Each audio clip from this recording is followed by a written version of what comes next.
all moms are working. That's right. Yes. So you might be, if you're a stay-at-home mom, you're working inside your home.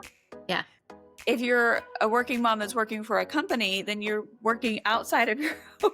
Yes. And you're probably paying someone else to do the things inside your home that you would otherwise be doing if you were at home. So absolutely, the same amount of work still has to be done. It's just, or childcare, or you do have a family nearby that's helping watch the kids. Like, you can't be the same person as a stay-at-home mom and as a mom working outside the home.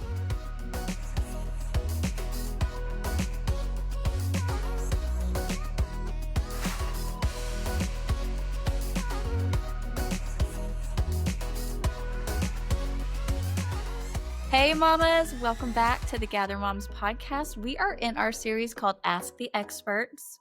And I know sometimes we may not feel like an expert, but listen, your story matters.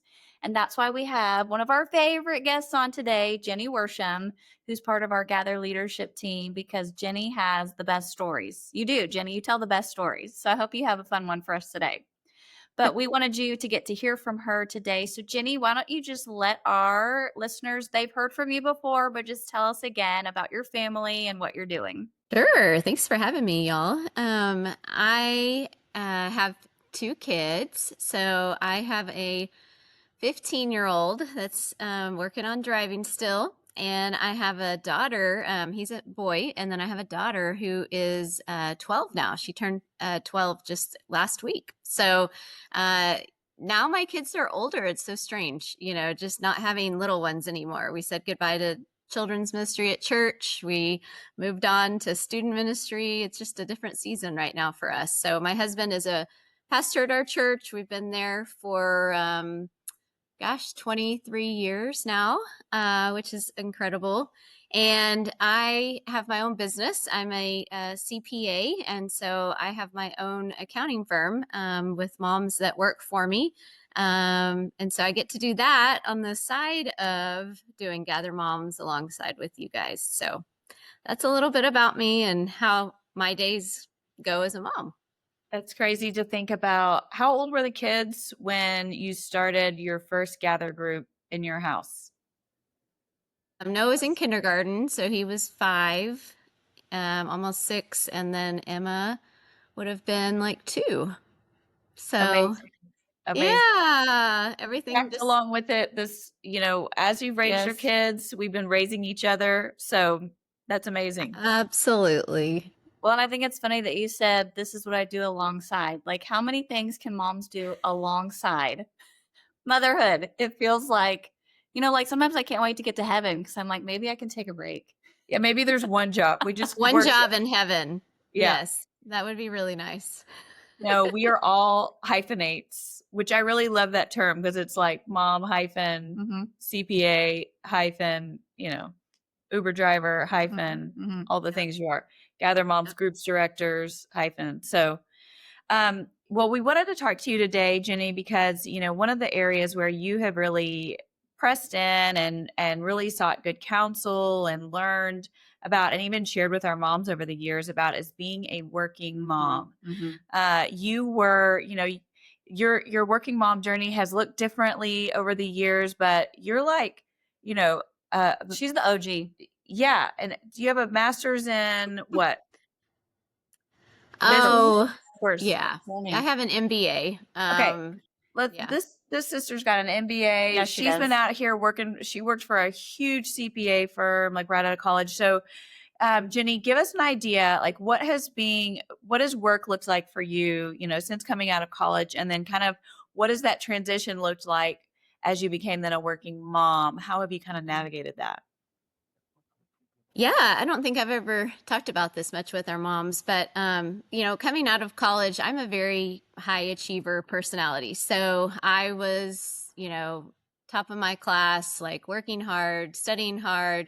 And so when I graduated, I was excited to go into public accounting. There was a firm that I had interned with, in Dallas, and they offered me a job there, and they were like family and a very faith-based work environment. And so I was super excited to join them, and just worked there for about 8 years.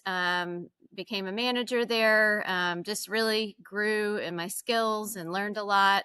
Loved everything I did. And so during that time, my husband and I traveled. We went to Europe and we went to mission trips to Asia and all these different things to just make the most of our time, because as kids, we hadn't had many opportunities like that. So we just loved that time before we had kids. So we just kind of were like, no, we'll have kids later. We'll have kids later.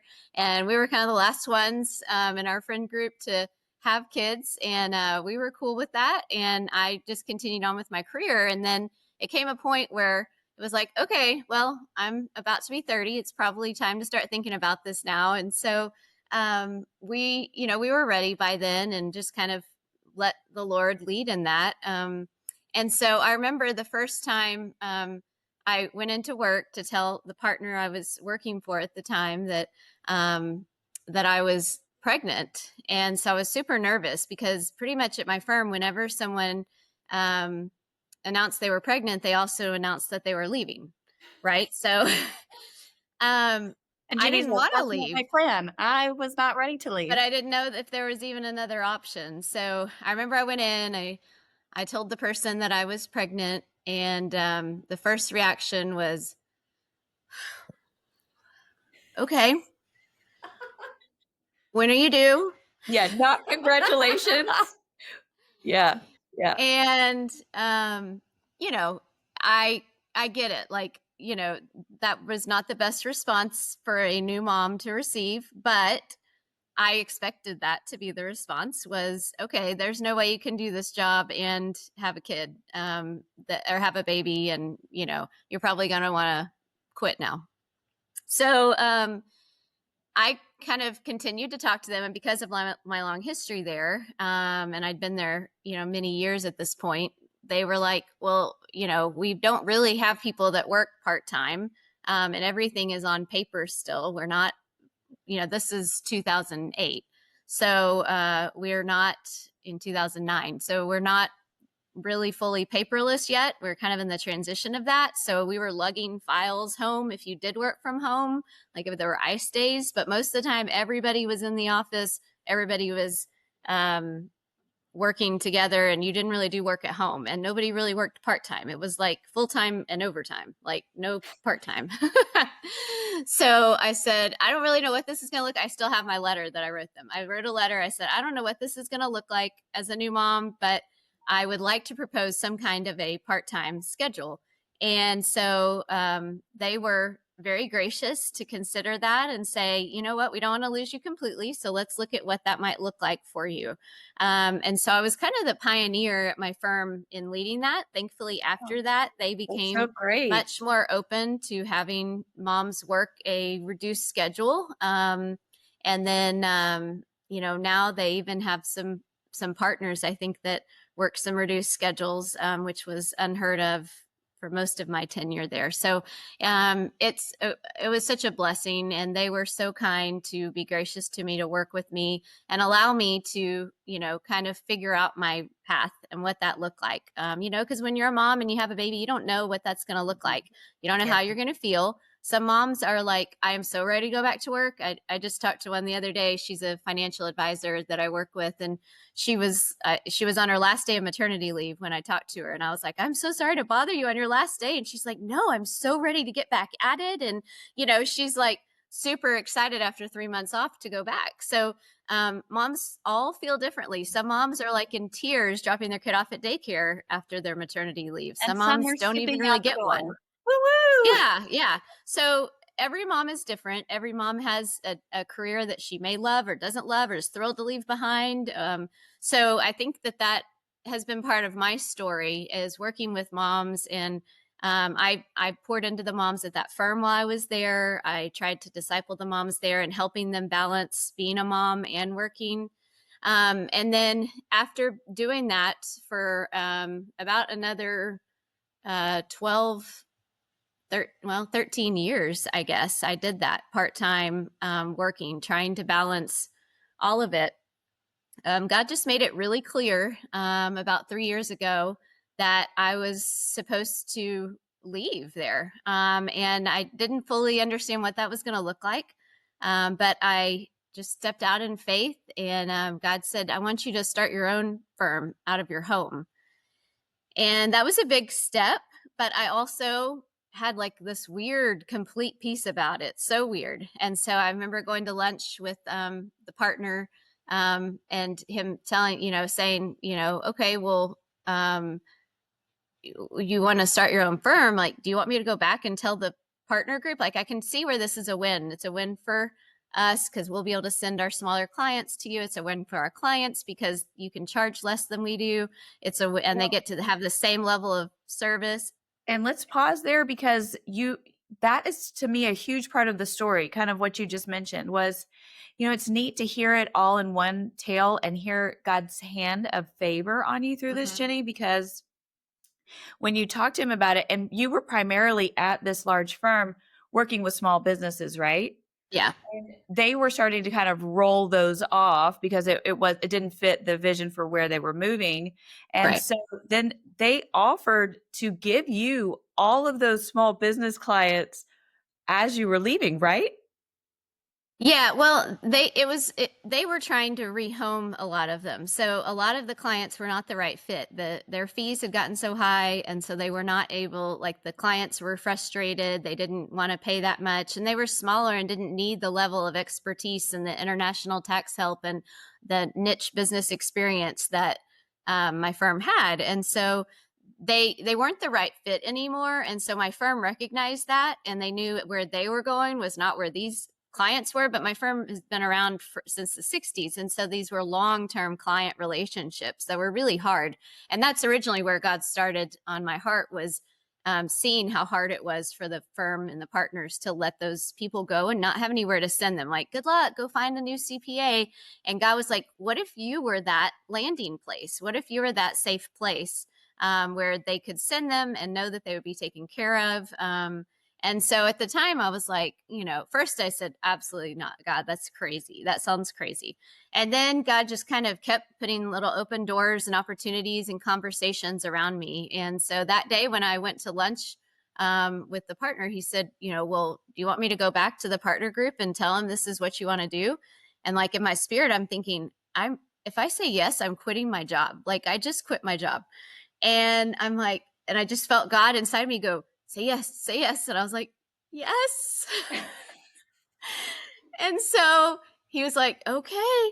So went back to the partner group, and of course they had mixed feelings. I was leaving a hole where I was, but I was also filling a gap. And so just they were so kind and gracious. Like it was a win. It really was a win for everybody. And I stepped out, and they kind of slowly helped me get on my feet of starting my own practice. And then over time have, when they have clients that are either new or ones that maybe they've had but have held on to, that they continue to send my way and say, hey, we're not the right fit, but Jenny would be a great fit for you. And so it was just an automatic growth factor for my firm to be able to have clients that were, and then I had another CPA reach out to me that was through a mutual friend. And he was like, I'm done doing taxes. I'm done with this. I just want to give you all of my clients. Can I just have them all call you? And I'm going back to my full-time job. And because he was kind of doing it at nights and stuff. And so God just kind of like right in the first 6 months, just kind of kept pouring out all of this work.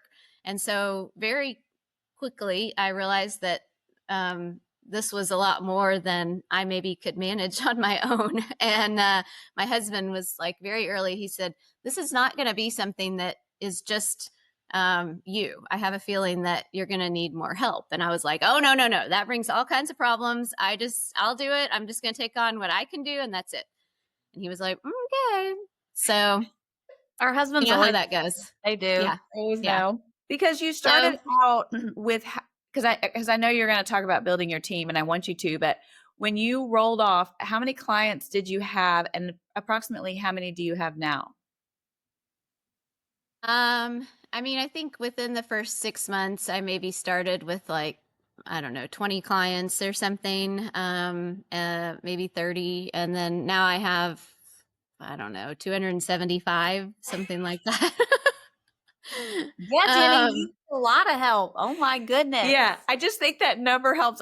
That's what I thought. I thought it was like 30 to 300 or something. In 3 years yeah. is that's bananas. Yes, And yes. so absolutely you need help. But Yeah. tell us about just kind of how God led you to, build that team and because it's just such a beautiful part of it's like your Gather Moms ministry in the workforce. Yeah, it's really cool how God kind of paired all of that together. Even I didn't know that. Like I didn't go out planning to do that. I didn't have this vision of hiring moms to work for me, but God just slowly integrated that into my heart. And so as I needed help, I started having connections with moms that had previously worked with me that were part of the group of, hey, you got pregnant, now you're going to quit. And so they were all at home with older kids now. And so there were several of them that God brought back my way. I started having conversations with them that were really missing doing, using their skills, their background, their degree, and really wanted to be able to help contribute to their family, but not able to do it on a firm level where the expectations are just unreasonable and too difficult for the amount of work they were wanting to do. Um, so yeah, God just kind of kept bringing, even through. I mean, I have, ironically, a lot of the moms that are on my team, almost all of them, also do some sort of homeschooling as well, which is mind blowing. But so they live kind of all over. So we don't get together, but like once or twice a year. But I have five or six, and then I have several bookkeepers that kind of also work for me in different ways. But they have just been such a blessing to me, to be able to continue to grow our firm and to say yes to new clients. But also, it's been the greatest joy for me to get to pour into them and encourage them, but also help provide for their family. So they were not able to contribute financially, even though they had this degree and background and experience, because they wanted to stay home with their kids more. And so I'm able, because God called me out to this, He's given me the ability to help contribute to them being able to stay home and yet contribute to their family and fill their buckets. So that's kind of where I'm at now. Jenny, I think that's so good because that's one of the things that I think as a pull for moms is I want to be home with my kids, but I want to contribute to our family. And it's so weird that we as moms don't think that taking care of humans is contributing to our family, but Right. we feel this desire to financially put money in the bank too. And so I think it's the most beautiful marriage for a mom to get to love her kids in the time she has, but then also feel this I feel as a working mom a huge sense of like, just like, thank you, Lord, that I can be generous with my family and put money in our bank too. So the fact that you can help moms do that, I think is amazing. Yeah. Yeah. It's a cool blessing. And I think alongside that, a side blessing was that my daughter was at the end of that, within the first 6 months, I knew why God had called me to come home. She was not thriving in public school anymore. And so um, ended up moving her to a school that goes 3 days a week and 2 days a week is homeschooled. And so there would have just have been no way for me to do that if I'd been down at my big firm, working down there. And so God foreknew that also. So I think that's something that is on my heart to remind moms always is like, let the Lord lead you. Like, even if it doesn't make sense in the moment, you don't know what's ahead for you. You don't know what He's planning and why He's having you do something that sometimes doesn't even make any sense. So, whether that's quit your job, start a new job, whatever that means for you. Um, and it's not easy. It's not easy working outside the home. It's not easy working inside the home. It's hard working from home. It's hard working part-time. It's hard working full-time. It's hard not working and wishing you were working to contribute to your family. There's no easy of any of it. So I Yeah. think as moms, we have to drop that comparison of I have it harder than everybody else, because everybody has it hard in different ways. Yeah. And so, I think as a mom, I've struggled with always balancing, and we talk about this a lot, that there is no balance. There's no scale of perfect weight all the time of I've spent this much time with my family and this much time at work. There's no way that that's going to happen. That's not realistic. And that just brings a lot of shame and guilt. So I think I've learned a lot as a working mom in different capacities. And so I feel for us as moms, because I think we have a weight and a different pressure than our husbands. And so it can, manifest itself in different ways. But I think it's a load that we carry for sure as moms. Yeah, it does. It does seem more common for moms to make more of the pivots in order to accommodate the season of life that the family is in. And the husband's career typically is a little bit more steady. And so that is definitely a tension. I think, just knowing the three of us, that has been true for us. We have, at various times been home more or working more or whatever. And, all three of us here are working moms in the sense that we are all right now working in capacities outside of our home. However, I think, Jenny, I would love to talk about the idea of a working mom, because all moms are working moms. Amen. Yes. I remember when I had been a school teacher. I was a school teacher. You guys know this, my first, 4 years. And then when my son was born, I was coming home. And my principal asked me, what are you going to do? And I said, well, I'm going to be home with my son and I'm going to teach him. And his face fell. And he was like, really? You're not going to teach anymore? And he was so, honestly, it was like he was disappointed in my decision, that I was, robbing myself of this future that he saw for me. And I remember that being a particular pain, and it changed the way that was like a catalyzing moment where it kind of changed the way I thought about what it meant to be at home. Mm-hmm. And then it changed the way that I ask moms about how they spend their time. So I always say, I don't know what you guys say, but I always say when I'm getting to know a mom, I'll say, do you work outside of your home? Yeah. Because all moms are working. That's right. Yes. So you might be, if you're a stay-at-home mom, you're working inside your home. Yeah. If you're a working mom that's working for a company, then you're working outside of your home. Yes. And you're probably paying someone else to do the things inside your home that you would otherwise be doing if you were at home. So absolutely, the same amount of work still has to be done. It's just, or childcare, or you do have family nearby that's helping watch the kids. Like you can't be the same person as a stay-at-home mom and as a mom working outside the home. Like there are tasks that you're not going to have time to do because you're not home to do those. Yeah.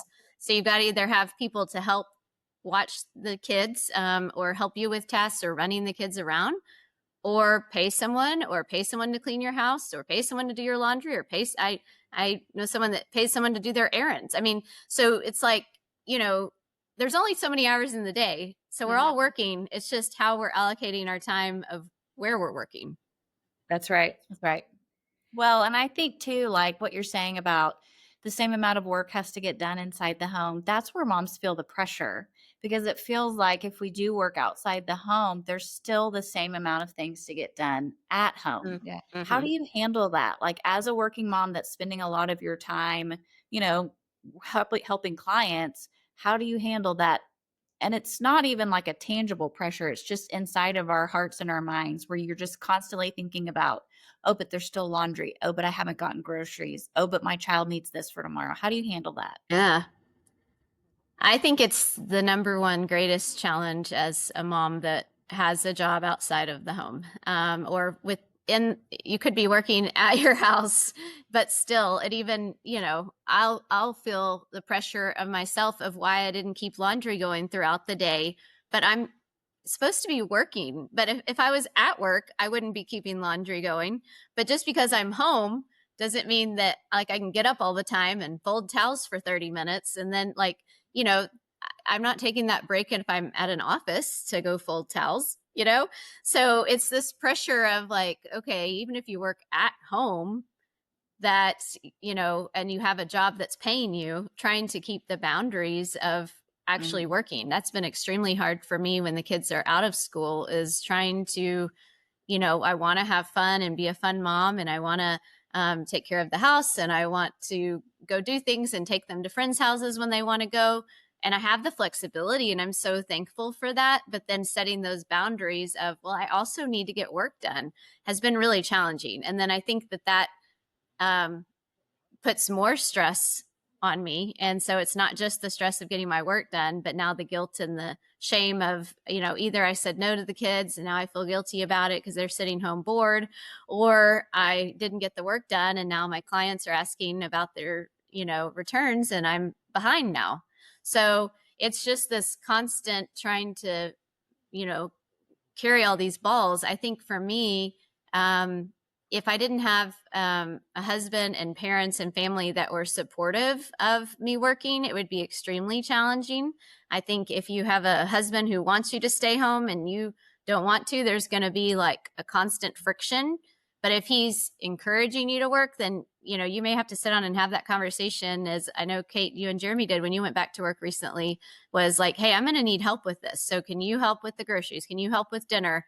And maybe it's not year round. Maybe it's during busy seasons of your work. But just helping our husbands realize that we can't do all the things we were doing or they think we should be doing and work like they're working. Mm-hmm. So I think that's a conversation that has to be had. If there is no way for us to do it all ourselves, or we're just going to lead to complete burnout and exhaustion and frustration and probably end up quitting your job, because who else is going to, you can't quit on the housework. You can, I guess, but. Well, and okay, so let's talk a little bit about help and burnout. So, our former pastor of our church talked about, I just remember, I keep this in my mind when I start to feel guilty about things, because I remember him talking about different seasons. And he specifically talked about that there was a season in their home where it was just never clean, because they had kids that were busy, they were working and things like that. So in my home right now, I feel like we're in a season where things are broken. Mm-hmm. We have a light fixture that needs to be repaired. We've got, it needs to be repainted. We're just in that season. And I had to just make a decision because it was driving me crazy. It was like, I would wake up at night thinking, I've got to find the money to get this drywall repaired. You know what I mean? And then I just had to go, okay, that's just not the season we're in. We are just living in the broken house season. Yes. And just because we have said yes to other things, we have other priorities right now that we're focusing on. And so we're letting those things go. Right. So for me, that's something that helps me hugely when I start to feel overwhelmed. And the other thing is just what you were just talking about with your spouse is help. And I think, not only do we have to have the conversations where we're asking for help, but we have to let people help. Yep. And their help is going to look differently than maybe how it would have been if we did it. And we have to be okay with that. We always go back to the dishwasher, but it's like, may fold the towels differently. Although I did do towel folding camp with my summer. I saw that. I saw that. I was like, I don't have a what? I fold my towels different every time. I don't even have a method. I think I do too. That's psychotic. You fold your towels differently every time. Who cares? You're about to pull it out and put it on your body. It doesn't matter, Kate. Yeah, Rebecca and I are the same way on some of this house stuff. I don't care how you load the dishwasher as long as it gets in there. Jenny, I don't even care. I need to stop. Do you fold your towels differently every time? Yeah, sometimes I'll roll them, sometimes I'll fold them. Oh yeah, I've started rolling lately. That's fun. Yeah, that's fun. You guys, this is a huge. But now my husband does care. So that's the difference, is that he was teaching the kids the other day how to put the towels in different ways, and that the beach towels we roll and the bath towels we fold and put underneath and all this. I'm like, I don't care. I'm like the person that's the sheets are going on the bed. I'm not going to bunch them up in a ball, but I'm not going to fold every corner in. And, I don't do any of that. My pajamas, I'm like, I don't care if they're wrinkled. They're just getting stuffed in the drawer. I don't fold them. What? Oh, back it up. No, Jenny. That is unhinged. I can't. Back it up. I can't. She's about to come in this computer and get you. I can't. I feel honestly, my palms are getting sweaty. I'm not kidding you. That's hilarious. No. I'm just not like in all of that. So I'm like, just get it done. Like put it away somewhere, get the dishes in the dishwasher. Like I don't care about all like the details. Okay. So To be fair, if you are, I don't know if you want to talk about your glass balls and your plastic balls, because maybe that would help as we kind of think through this. But to be fair, if we are, 100% on every single one of those things, the dishwasher is a certain way, the laundry is a certain way, the kids look a certain way, if we do that, that is the recipe for burnout. it's too much. So Yeah. will you talk about So I have other things that are toxic, traits. So, those things I let go. Like, I don't care if we eat a super simple dinner, but there's different things that are important to other people. So, but, to me, it's like my spiritual love language is time. And so, like, for me to say no to my kids for doing something, like last night, my husband wanted to take them to a late night movie for fun. And I just thought, oh my gosh, I have so much work to do. I was really hoping while they were at church that I would just be able to sit and like crank out work. And so then it's like, I want to say yes, and I want to go to the fun late night movie. And that's important to me. But actually last night, and he helped me decide, like, no, like I'm going to be even more burned out and more exhausted if I say yes to the fun. And I've said yes to the fun, a lot this summer. And so I need help managing the fun of how much and not the guilt of it, because I want to spend time with them and I want to help them. But I told him the other day, I think my biggest burden right now is that I feel like, and one of our pastors said this at our staff meeting the other day, but that we're the CPS, the chief problem solvers of everything. And so I said, I feel like at work, I'm the problem solver.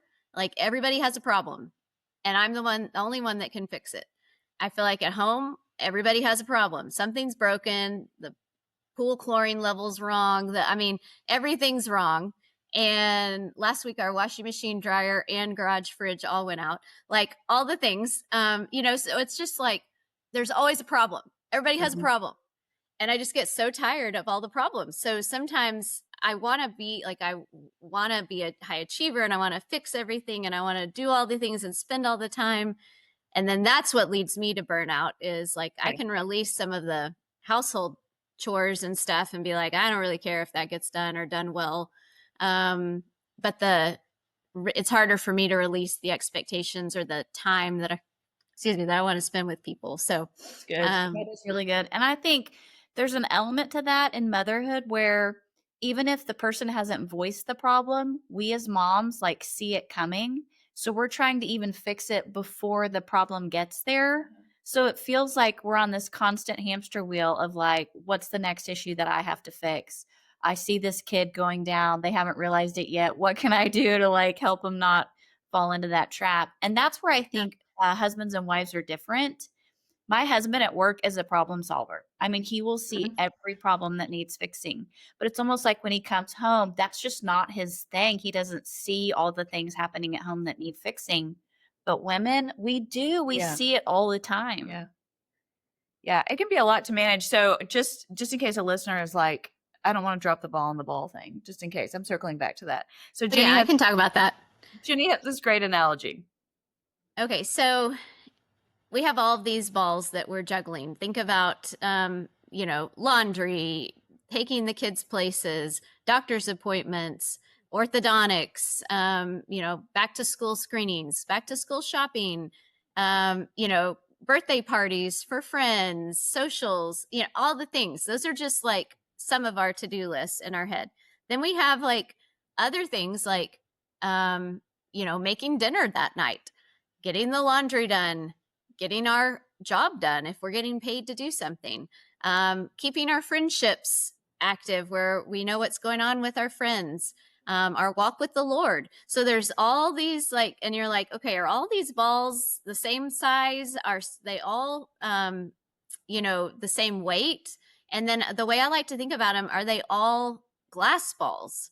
Because sometimes we think those are all these balls and we've got to just juggle all of them. And if we drop any of them, it's going to be a disaster. And what I read once in a book that we need to think of our balls that we're juggling as some glass and some as plastic. And that there are some things that in different seasons are plastic, and it's okay if we drop them and they can bounce and we can pick them up another time. Mm-hmm. So maybe this is not the season for you to have a clean house, but that's okay. Like you can, as long as your husband's okay with that y'all can pick that up at a later time, and it's not going to be like that forever.